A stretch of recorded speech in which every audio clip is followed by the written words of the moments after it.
Hi, let's take a look at NYX issue 6, written by the actual hive mind Collin Kelly and Jackson Lanzing, penciled by Michael Shelfer, inked by himself and Elisabetta D'Amico, and colored by Raúl Angulo. Full spoilers ahead, so yeah, forward.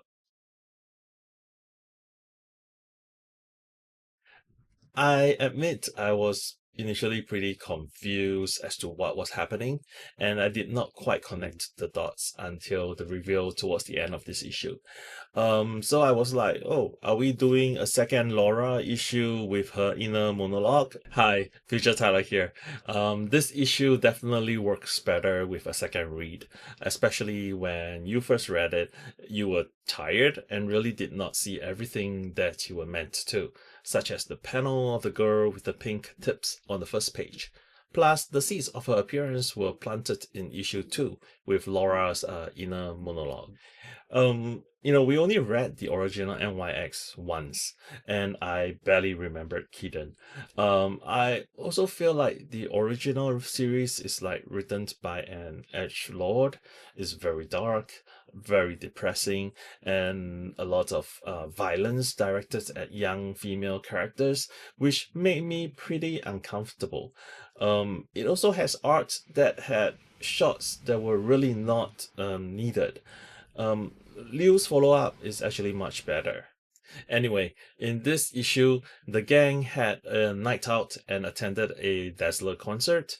Of course, things do not go as planned, and Mojo, through local, attempted to recruit all Dazzler's fans. I think I mentioned it before. Mojo stories are usually a miss for me, and while this one is not a complete miss, it leans closer to the miss side for me. I'm also not entirely sure what the plan was apart from getting fans addicted to Mojo. I guess with Keaton thrown in the mix, this issue is about addiction. And did Laura not tell the gang what she found out about Mojo until now? Like, overall, I'm kind of meh here. This one seems like it is a start of a second arc, so perhaps we will know more in the next couple of issues. There are several minor things in this issue that were sort of shown, but not really spoken of. And chief of all, did Sophie just change her outfit using her powers? I mean, using TK to change her outfit seems a little too powerful for her, even if she had not lost powers, or wiggly as Dante calls it. I mean, we also get a hint of the fallout of her getting cut off from the hive mind, which might prove to be interesting. That will probably come back at some point, especially since we see two shots of Sophie's in last issue next in NYX page. And it came as a surprise to me that this issue leads into Dazzler issue 4. It was not promoted as such, so maybe it would just be a soft type of crossover like how Jamie and Guido appeared in this issue. Schaefer's art has an anime slash manga influence, especially with the female characters and their large eyes. Um, the two with two different inkers working on this issue, Schaefer himself and D'Amico, you can sort of tell when a different inker work on the page. The lines are cleaner for one compared to the other, but it is not a stark change. So overall, I was mostly indifferent with the art. Yeah, there's definitely a difference between the inkers. I actually like the art more on the reread. It does not quite wow me, but I like it. The usual criteria when we review art can be broadly categorized into like expressions, it could be facial or body language, and storytelling. And then on top of that, the style of the artist.